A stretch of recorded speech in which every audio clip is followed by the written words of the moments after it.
Agora que você já tem uma compreensão da obra missionária, eu quero fechar esse tempo de estudo falando sobre uma dúvida que é constante na mente de algumas pessoas. Quem é chamado? Quem é chamado para fazer essa obra missionária? Então, todos nós somos chamados. É essencial que você entenda isso, que todos temos um chamado diante de Deus.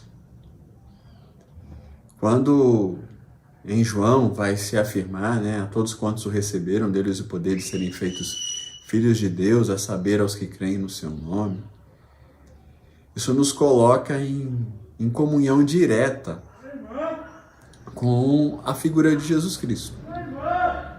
Nós agora somos filhos como Ele é filho. Entende a ligação? Nós somos filhos porque Jesus nos fez filhos.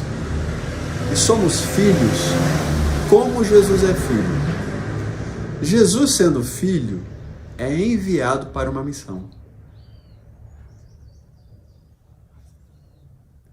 Nós, sendo filhos, somos enviados para a mesma missão.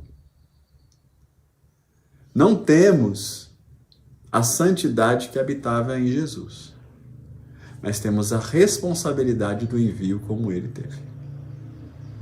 Não há outro caminho agora, senão o caminho de fazermos a obra missionária. O apóstolo Pedro, ele vai dizer, somos raça eleita, sacerdócio real, na carta que ele escreve, nação santa, propriedade exclusiva do Senhor. Quando Pedro nos apresenta a ideia de um povo que é sacerdócio real, é o povo que tem responsabilidade em fazer a obra missionária. Então, o chamado é para todos. Todos nós temos um chamado para fazer a obra missionária.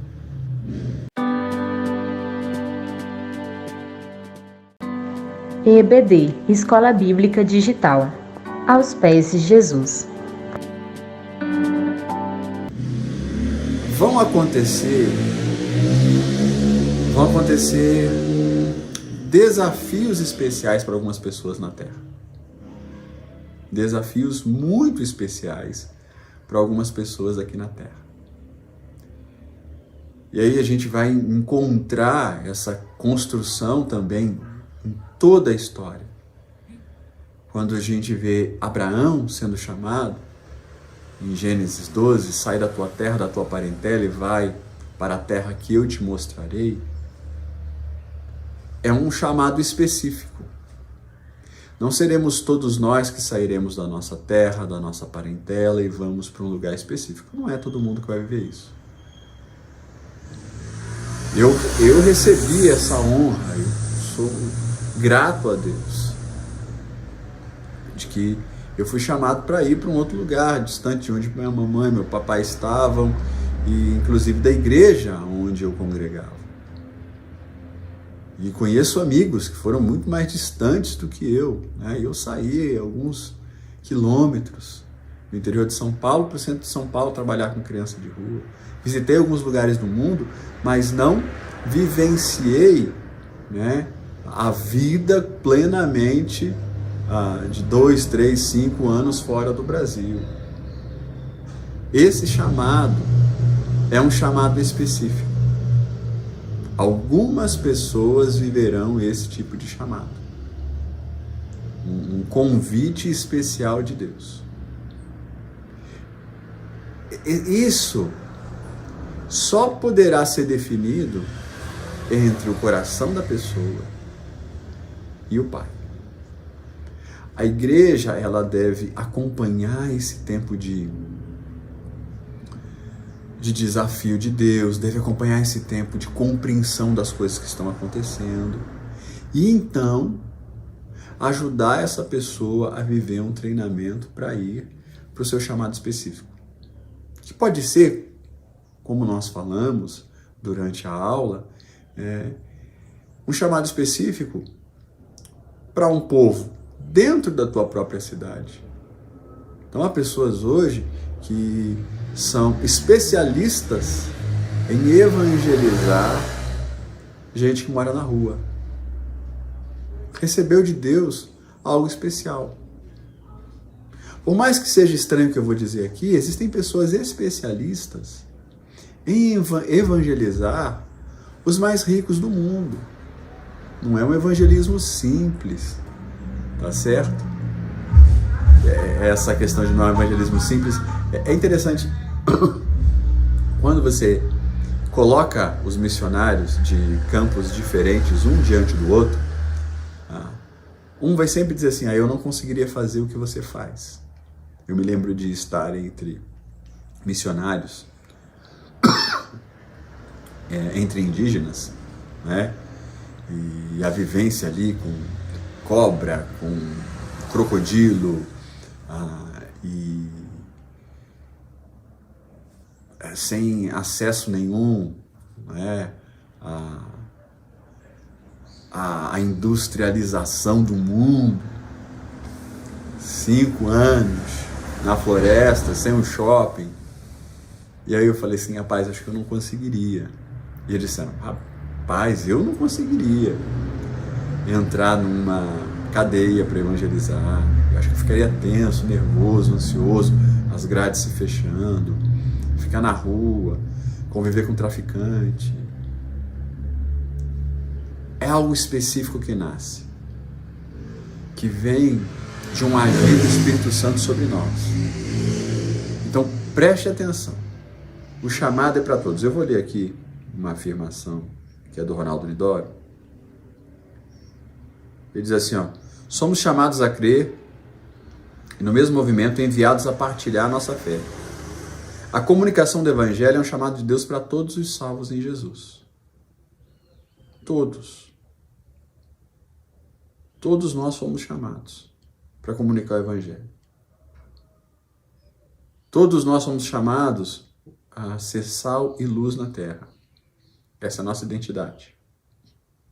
E eu gosto de uma das explicações mais simples desse texto, que dizem que o ser sal e ser luz é a junção de 2 elementos que parecem muito distintos, mas na verdade eles traziam muita lógica ao povo antigo.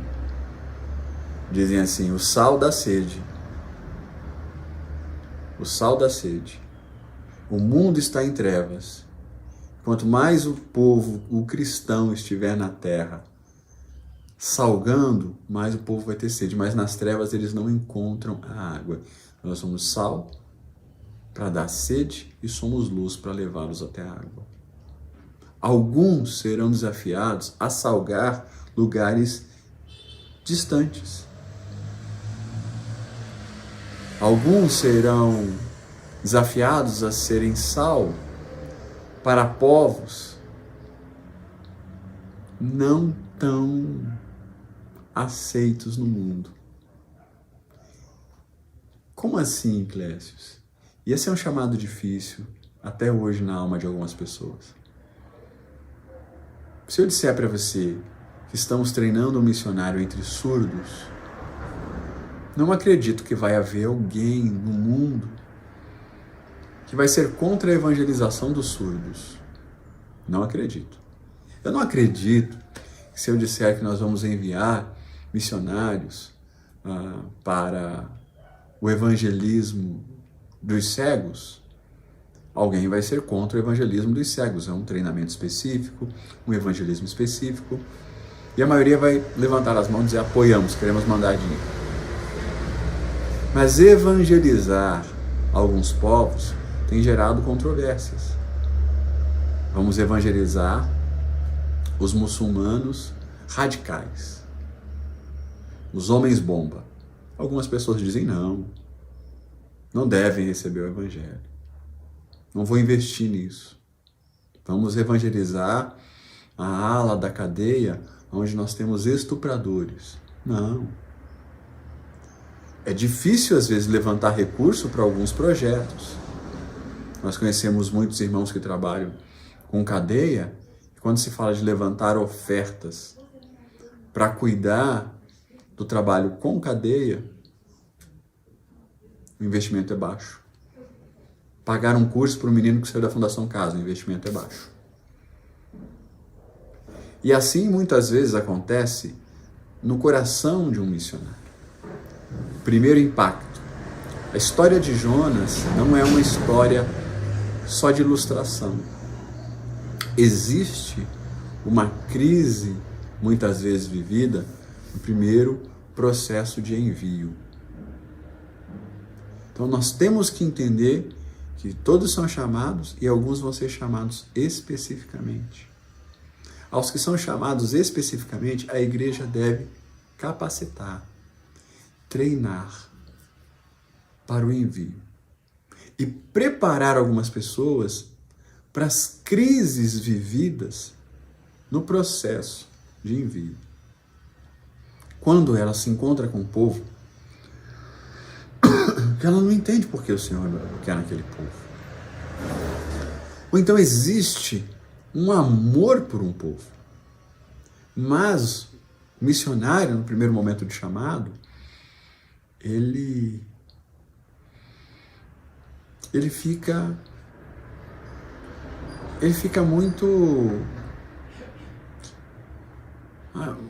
muito sensibilizado com o ato de deixar sua casa, sua terra, sua parentela.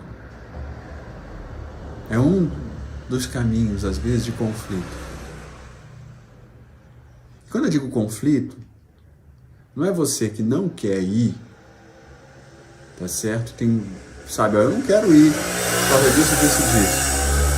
O conflito vivido é quando a pessoa sabe que tem que ir, mas tem medo de deixar. O que será de minha família? O que será de minha casa? A igreja deve, em oração, em estudo, em comunhão com missionários com mais experiência, avaliar se realmente existe um chamado específico. Existe. Então agora, aconselhar e cuidar para o desligamento desse missionário com a estrutura familiar que ele tem aqui, como Abraão fez. Não é abandonar a família, nem é cortar os laços, mas conseguir viver o processo de maneira a cumprir os planos de Deus. Pode ser que haja um conflito financeiro. E eu como pastor, eu prefiro que seja assim. Eu gosto de saber que o missionário que está sendo enviado estava com uma boa estrutura, estava com um bom emprego, estava bem. Está indo por convicção. Vou esperar ficar desempregado para ir. Vou esperar não ter nenhuma outra opção. Não. Eu sempre oro para que seja o contrário. Para que haja uma estrutura que ele possa dizer assim, vou deixar. Cara, tem um empregão agora, mas eu vou deixar. Me formei em engenharia, mas eu vou deixar. Eu vou embora. Só que esse ato não é tão simples assim.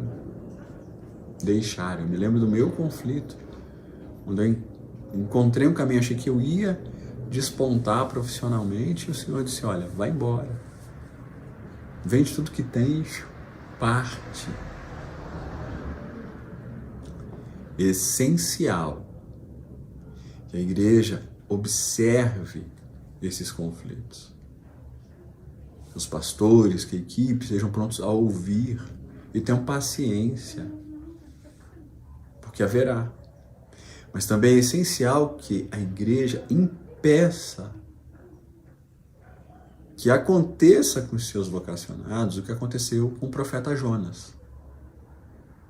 Jonas deixa o seu chamado. Jonas abandona o desafio de Deus. Mas é por pouco tempo, Clécio. Ele é forçado a viver o projeto de Deus. Ele é forçado. Mas não deveria ser assim. Não deveria ser um ato forçoso, não. Deveria ter sido um ato natural, mais tranquilo. Embora não estamos falando ainda do tempo do Novo Testamento, não estamos falando ainda da compreensão da cruz, mas poderia ser um ato mais tranquilo. Quem sabe se Jonas tivesse procurado um profeta, um homem de Deus, que pudesse ter aconselhado. A igreja deve estar pronta a isso. A igreja tem que estar pronta para viver o seu chamado, para distinguir os chamados específicos, e para quando encontrar alguém que está vivendo uma crise de transição para o seu chamado específico diante de Deus, cuidar dele, cuidar dessa pessoa. Quando toda a família está envolvida, a igreja deve cuidar dos dois lados. Acalma o coração da mamãe que vai enviar, do papai que vai enviar, sabe? E viver isso com alegria, porque é um privilégio. Não há muitos que vivem isso. Não há muitos que encontram esse chamado específico. Que pode ser, como eu disse, para fora do país. Pode ser para dentro da sua própria cidade. Quando esse chamado acontece, vão acontecer dúvidas no sentido de futuro. Não significa que Deus colocou uma pessoa para trabalhar no Japão e essa pessoa precise morrer no Japão. Às vezes não. Às vezes o Senhor vai te chamar para uma obra de 5, 6, 7, 8, 10 anos no Japão. E depois você vai para um outro país ou vai voltar para o Brasil. Isso é um outro ambiente aonde muitas vezes o missionário não está preparado. A igreja tem que estar pronta para cuidar desse missionário nesse momento. Por quê? Porque o elo de envio, o elo de construção da obra é maravilhoso, é fantástico. Aquela coisa de paixão pelo povo, ver as pessoas se convertendo, ver as pessoas se batizando. É lindo demais. Organizar projetos, ONGs. E um dia essa pessoa às vezes tem que voltar ou trocar de ambiente. A troca de ambiente muitas vezes ela é mais tranquila. Embora se não houver cuidado, a crise e a frustração. A igreja deve cuidar disso. Mas a volta para o país, às vezes, ela gera uma crise, mas ela é mais intensa. Por quê? Porque aparentemente aquele homem, desculpem, aquela família está deixando de ser missionária. E não está. Ela está trocando o lugar, o ambiente, mas ela não está deixando de ser missionária. E é essencial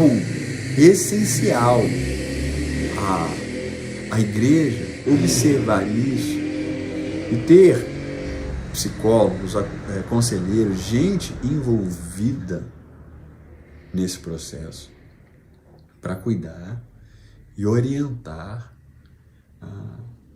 biblicamente, dizendo, olha, os planos de Deus para você, eles permanecem, eles foram mudados.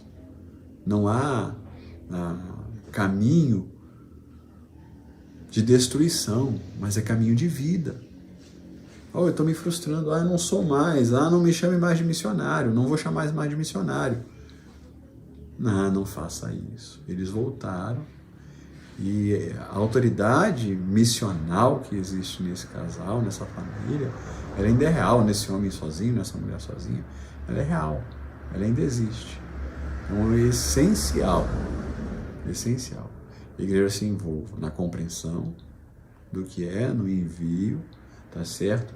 E no ambiente de estar e de voltar. Outro detalhe que às vezes não é compreendido pela igreja é a necessidade de um contato de proteção que envolve finanças. É nosso papel enviar sustento para o missionário. Vou falar disso daqui a pouquinho, tá bom?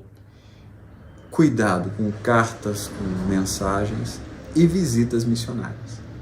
No caso das visitas missionárias, eu preciso enfatizar a importância da visita pastoral. Os missionários ao redor do mundo, que estão em países fechados principalmente, Eles precisam de um cuidado pastoral que não pode acontecer diretamente, via celular, via e-mail. Não pode acontecer. Por que não pode acontecer, Clécio? Porque são países fechados. E sendo países fechados, eles podem ser mortos. Então, visitas constantes de 2 em 2 anos, quando a igreja tem muita estrutura, que seja feita todo ano, para simplesmente o ambiente de contato físico assim, entre o pastor e o missionário é essencial para a sanidade do missionário, para a saúde do missionário. É muito importante para que os laços cresçam, que os laços permaneçam. É essencial. E a igreja às vezes não tem essa compreensão, essa aceitação. A igreja acha que é turismo isso. Não. Lembrando que o pastor envolvido nessa obra, ele vive muita opressão. Vive muita opressão. Tá? Não importa onde ele esteja indo. Porque o inferno não tem prazer que isso aconteça. É essencial que existam viagens de cuidado missionário. É papel da igreja, na arte ou na responsabilidade de enviar, saber cuidar, dá certo também em visitas missionárias. Diante do chamado e da responsabilidade da igreja em organizar o cuidado dos missionários, existe um chamado hoje específico que nos pede uma atenção especial. É o chamado para os países de perseguição. Nós vimos que quando falamos de missões, nós temos uma história de que o povo foi perseguido, pensando já em Jesus sendo perseguido, os apóstolos sendo perseguidos, a igreja do ano 100 em diante sendo perseguida, 1500 a reforma debaixo de perseguição. O cristianismo, ele cresce no meio de um ambiente muito contrário, muito negativo. E esse é o grande milagre do cristianismo, né? A gente já conversou sobre isso, volta nas outras aulas para você ver. Mas hoje, nós ainda temos países onde ser cristão é um risco. Viver cristianismo é um perigo. Em especial, existe uma organização chamada Portas Abertas, que lista todo ano os 50 países onde é mais perigoso ser cristão. Vou pegar aqui, nós estamos em 2020, isso, não sei quando você vai assistir essa aula, que a gente vai ter que atualizar constantemente, mas eu vou ler os 6 primeiros hoje. Coreia do Norte, onde existe uma perseguição específica de opressão comunista e pós-comunista. O Afeganistão, um antagonismo étnico. Somália, antagonismo étnico. A Líbia, opressão islâmica. Paquistão, opressão islâmica. E Eritreia, protecionismo denominacional. Tá? São os 6 países top da lista em 2020. Bom, ali nós temos conflito de religião, por exemplo, na Coreia do Norte, a ideologia Yut, no Afeganistão, islamismo, Somália, islamismo, Líbia, islamismo, Paquistão, islamismo, Eritreia, islamismo, né? Desses países nós temos Coreia no Sudeste Asiático, nós temos Afeganistão no sul da Ásia, e a gente tem Somália, a leste da África, Líbia, norte da África, Eritreia, leste da África, Paquistão, sul da Ásia. Países onde é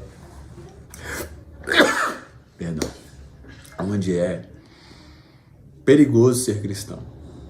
Perigoso ser cristão. E você poderia dizer assim, rapaz, isso é uma conversa de evangélico, é conversa de crente. Não é uma conversa de crente. Você vai ver, olha, eu vou ler para você, uma reportagem falando sobre perseguição. Cadê essa reportagem? Correio Brasiliense. A Nigéria está no topo dos países com o maior número de cristãos mortos, 1.350 mortos. 260 milhões de cristãos foram severamente perseguidos em todo o mundo. 2019 para 2020, um número crescente. A quantidade de fiéis mortos por causa da fé diminuiu, mas a perseguição aumentou. Isso é um jornal não cristão apresentando a situação de perseguição aos cristãos ao redor do mundo. O número de igrejas atingidas, fechadas, atacadas, danificadas ou queimadas aumentou 5 vezes em todo o mundo. O número de cristãos detidos, presos, subiu de 3.150 para 3.711. Com todos os tipos de perseguição combinados, a Coreia do Norte é o topo da perseguição. Então, não é uma conversa puramente religiosa. Mas hoje se apresenta a situação de perseguição aos cristãos como um fato político de proporções gigantescas. Eu não estou aqui para falar de política, nem exclusivamente especificar aqui qualquer coisa a respeito dessa situação no globo que não seja obra missionária. Gente, é o seguinte, sabemos que nós vamos ser perseguidos. Agora, quem, em sã consciência, se organiza para ir para um país desse?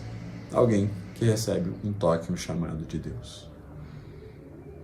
Nós não temos um número muito grande, mas nós temos a necessidade de treinar pessoas para ir para os países de perseguição severa. Nós temos necessidade de engajamento em oração e organização para esses projetos. É essencial que tenhamos grupos apoiando, enviando pessoas. Por quê, Clécio? Porque é missões.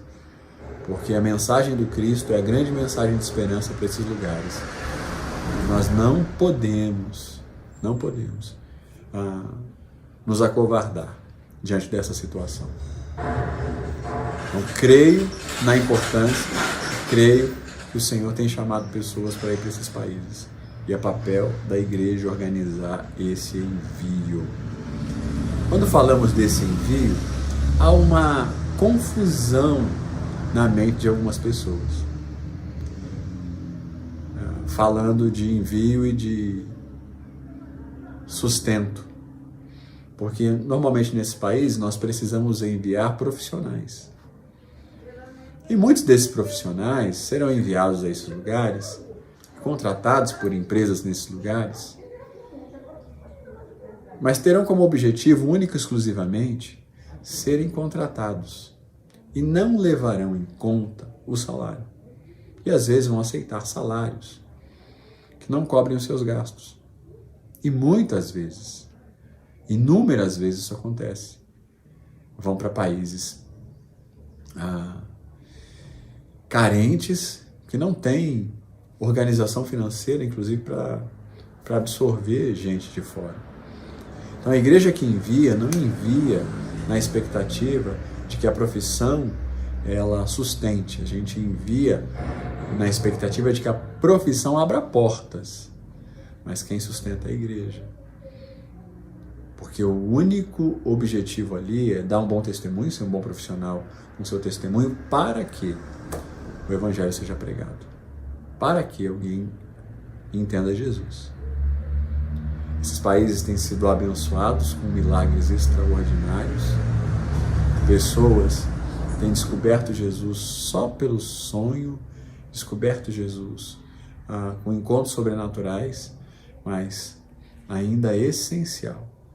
Ainda é plano de Deus, não é ainda, vai sempre ser, enquanto existir terra, que uma pessoa conheça Jesus